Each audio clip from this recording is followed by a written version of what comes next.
I'm the branch manager, you know. I can't be bothered with poor folks like you. Just wait over there, will ya? I watched as he shooed them away with a dismissive wave. Grandpa's eyes locked onto him in anger. Dan, this isn't good. I tried to stop Grandpa, but it was too late. Grandpa slammed the counter and shouted. Shortly after, that branch manager got his just desserts. My name is Mike Smith. I work from home as a freelance web designer.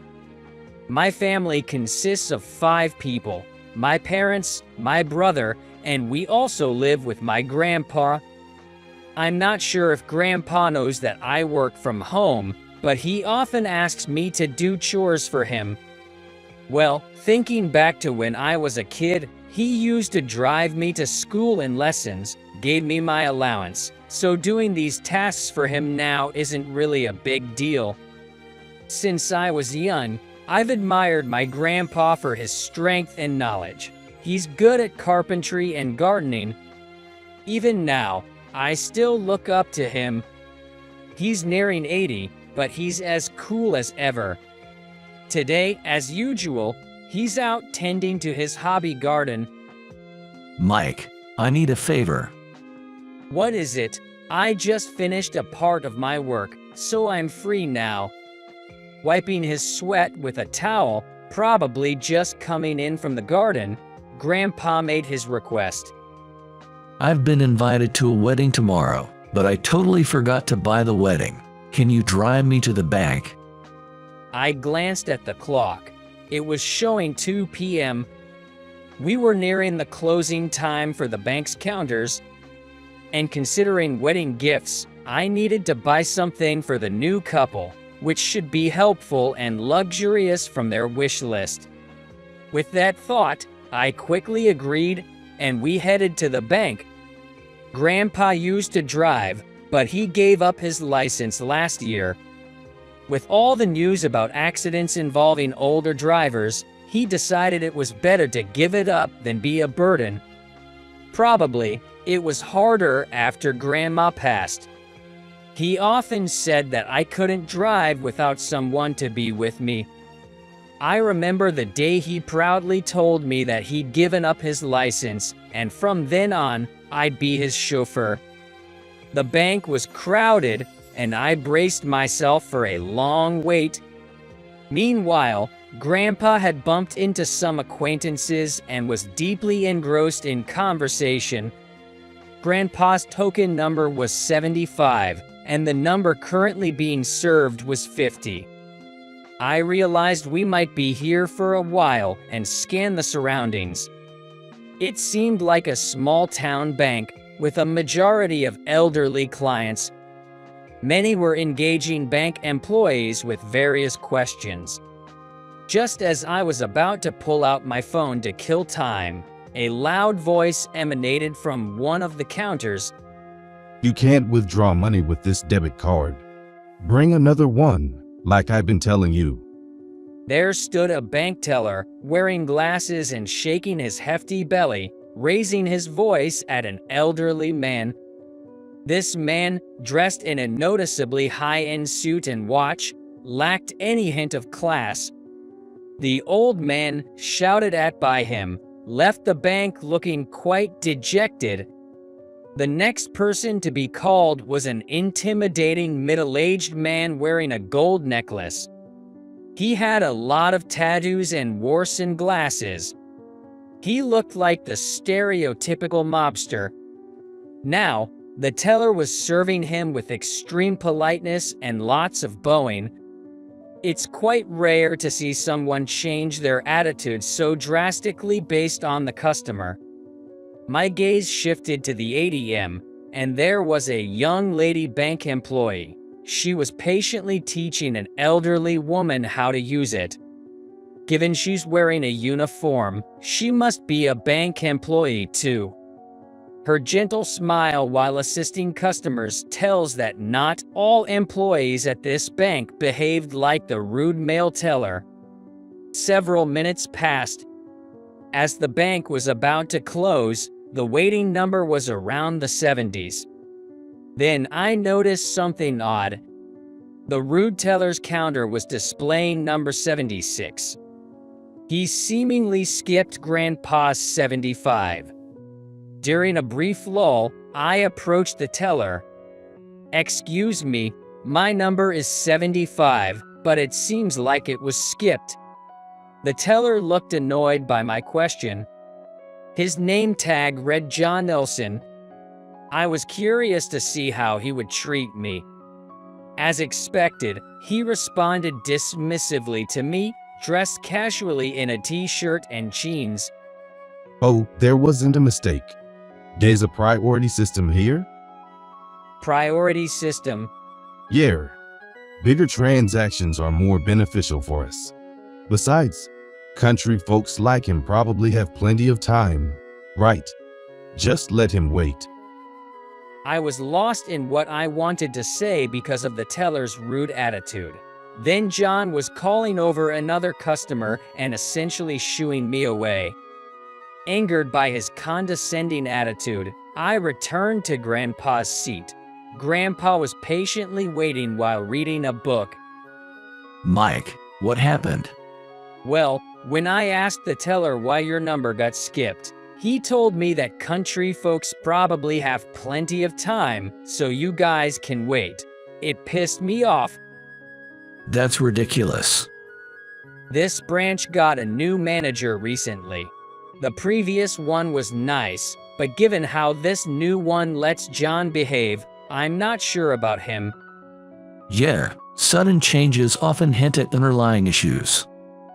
As we chatted, the kind young lady bank employee from the ATM approached us. Her name tag read Emily Mishra. "I'm sorry for the wait. May I see your number, please? I'll check it for you." Kneeling to match our eye level, Emily took the number from us. Then she went to John to verify, but he seemed to berate her. I couldn't help but rush over to confront him. "What's the issue?" Seeing me, John sighed loudly. What is it? You again? Can't you wait just a little while? "But they have been waiting for quite some time." Quiet down. I told you there's a hierarchy to customers, didn't I? John interrupted Emily's words with that remark. I've been saying to prioritize customers who are likely to be profitable for our bank. Consider my orders as coming from the higher-ups at the bank. We can put people like the elderly living off their pensions in the countryside on the back burner. I was dumbfounded by his audacity. To my side, Grandpa was sizing up the situation. As John gave Grandpa a mocking look, he continued, Come on. Elderly folks from places like this probably just hoard their pensions. They're not a big deal for the bank. If you were a banker, you'd be more adaptable. The elderly have plenty of time on their hands anyway. They can wait. I couldn't believe he was a banker with that attitude and retorted, "Are you even a banker? I've never heard of a banker discriminating against customers." Shut up. I'm the branch manager, and my dad is the bank CEO. The way I do things is the way this bank does things. I can't be bothered with poor folks like you. Just wait your turn. Watching John waving his hand, Grandpa's eyes fixed on him. This is not good. I tried to stop Grandpa, but it was too late. Grandpa slammed the counter and shouted, I can't trust a bank with a manager like you. I'll be moving all my deposits, as well as my company's, elsewhere. Arrange the full amount now.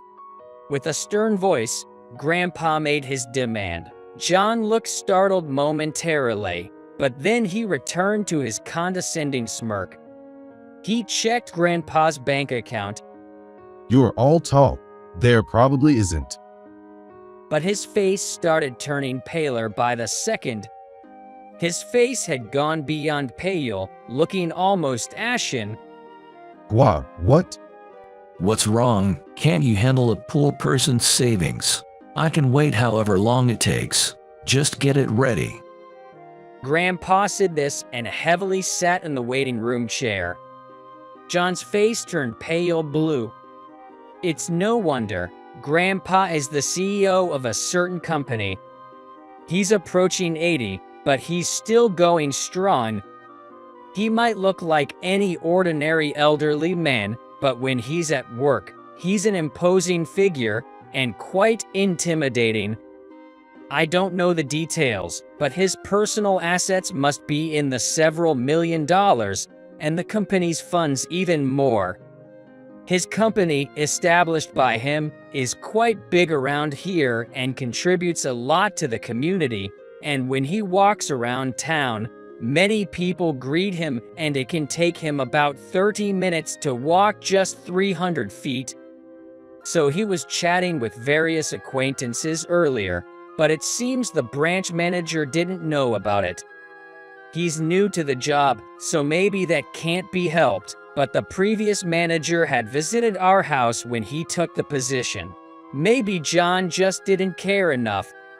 It could be said that John's disregard for customers led to this situation. Without saying a word, Grandpa continued to glare at John, as if not missing a single move. That look must have been absolutely terrifying to anyone on the receiving end of it.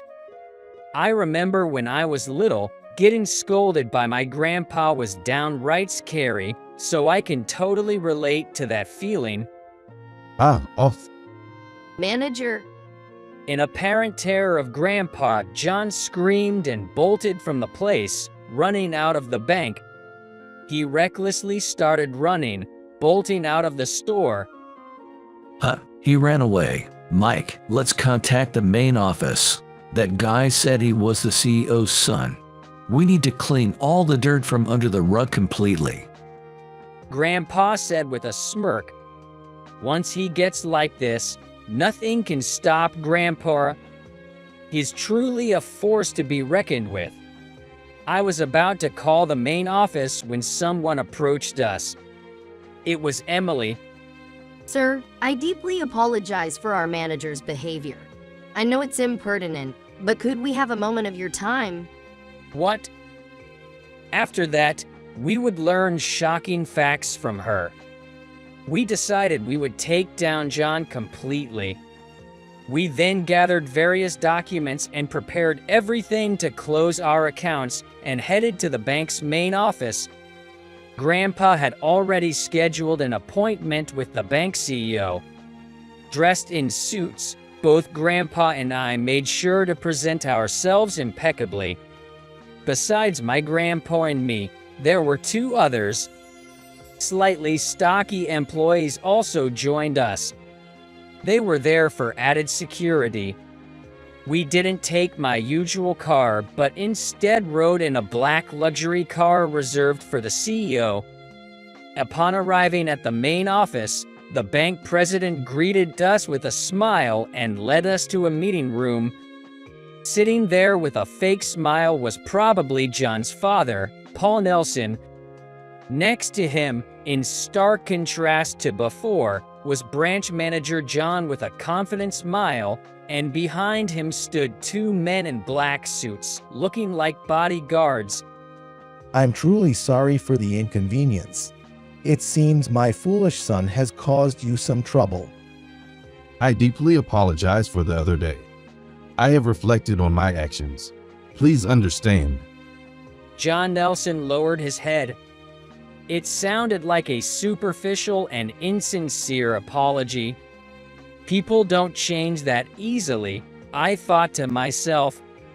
I took out the documents I had prepared from my bag and spread them out on the desk. I have prepared the cancellation documents here. From now on, we will no longer do business with you. My decision is final, and I won't change my mind. You not only insulted me, but also insulted the elderly pensioners in Nebraska and the people living there. I can't trust someone like you, especially if they're the son of the bank president.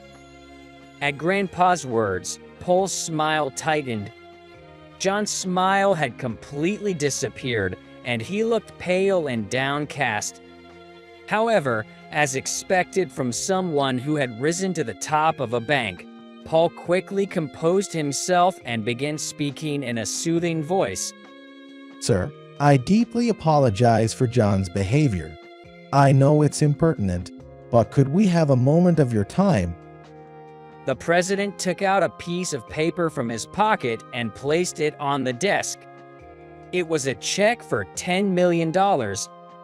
It was clearly a bribe. A deep furrow appeared between Grandpa's brows. I'm not someone you can easily fool. If you say it's not enough, I'll add more.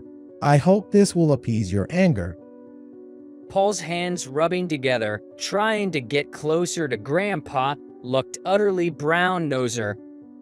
I was getting fed up and just wanted to wrap things up and leave. This isn't about the money. Can't you even understand that? Of course, I'll make John resign, but this check is a gesture of my goodwill. Wait, Dad. Why am I resigning? Quiet. It's your responsibility. But wasn't it your policy to increase profits? My branch had good sales? Wasn't that the answer? Just shut up. If you hadn't messed up, we wouldn't be in this mess. There must have been a better way. Excuse me, can I say something? I interrupted the bickering father and son. Regarding the profits your son mentioned, we've received complaints from the residents of Nebraska about aggressive sales tactics for financial products like investment trusts and insurance. Some people even mentioned being scammed into signing contracts. I've consolidated these complaints and consulted with the Better Business Bureau. I expect the Consumer Financial Protection Bureau to intervene soon. What? I placed a printout listing the complaints on the desk. Paul snatched it up to check the contents. I assume many of your clients will be canceling their bank accounts soon, so you better be prepared. And now, here comes the main part. I slowly took out my tablet and began navigating. Displayed were a series of numbers. See this? Here, here, and here too. These are unauthorized withdrawals. What do you mean? Don't you get it? These are withdrawal records from your bank. What? How do you have that data? Well, who knows? I tried to play dumb with a smirk, but the two in front of me were turning red and then pale. Yes, this data was crucial evidence of the bank's wrongdoing. They had created fictitious accounts in John's branch and deposited money into them, evidence of embezzlement.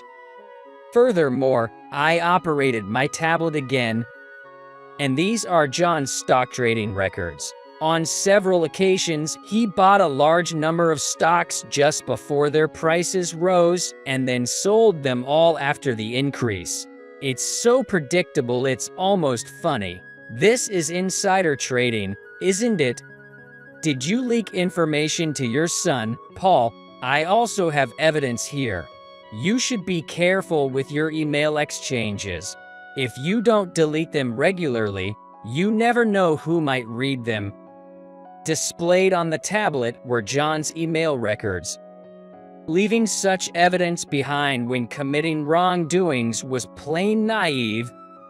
This information was given to me by someone.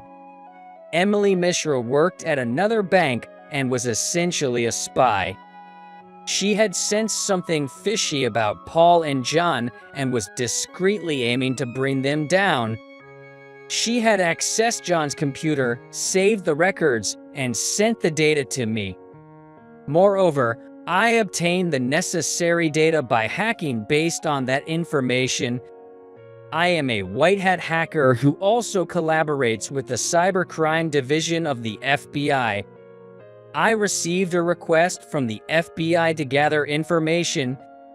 Thanks to Emily, a collaborator this time, things progressed easily. I consulted with a trusted FBI agent and successfully exposed the wrongdoing. Of course, this evidence has also been handed over to the FBI. So, agents with arrest warrants should be arriving here soon. When I relayed this, Paul collapsed to his knees as if defeated. It's over. The outside of the room suddenly became noisy. It seems the agents have arrived. The two men in front of me were so shocked they could only let out silent screams. The next day, the front pages of newspapers were all about the scandal involving the local bank's CEO and his son. It was even covered on national news, making me realize how big of an issue it was. Due to the CEO's misconduct and policies that were too profit-focused, the bank's reputation plummeted. Eventually, it was decided that it would be merged with a rival bank. Of course, that bank was the one where Emily had worked. In the end, whether it was the arrest of the CEO and his son that put Grandpa at ease or not, he didn't move his deposit to another company.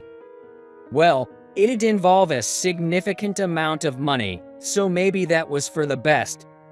While glancing at the talk show discussing the bank scandal, Grandpa and I were sipping our tea. I slowly drank the piping hot tea and nibbled on some cookies. Even though Grandpa turned 80 this year, he still had strong teeth to crunch on hard cookies. He's so lively that I'm sure he'll live a long life. I hope so. I want him to live up to around 150. By the way, Mike, how's Emily doing? Upon hearing Grandpa's words, I almost spit out my tea. But Grandpa, why do you ask? There's nothing I don't know. So, how's she? Oh, we just text on Messenger, that's all. Since then, I exchanged contacts with Emily and became friends. She's considerate and has a great sense of humor, so it's always fun talking to her. Right now, she's one of my good friends. You could at least invite her for dinner, right? I'd love to hold my great-grandchild.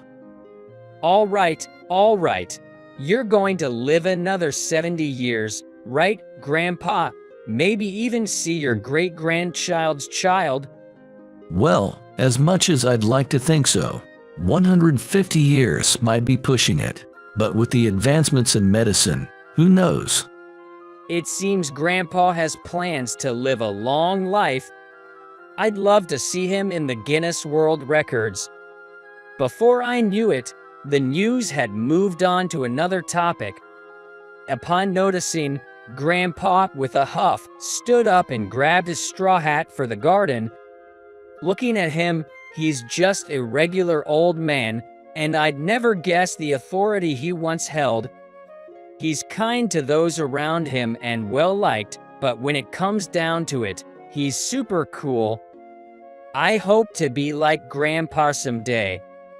I never want to be blinded by money, look down on others, or commit crimes. I made a silent vow to become an upright person, just like Grandpa, someone even his own grandchildren can look up to.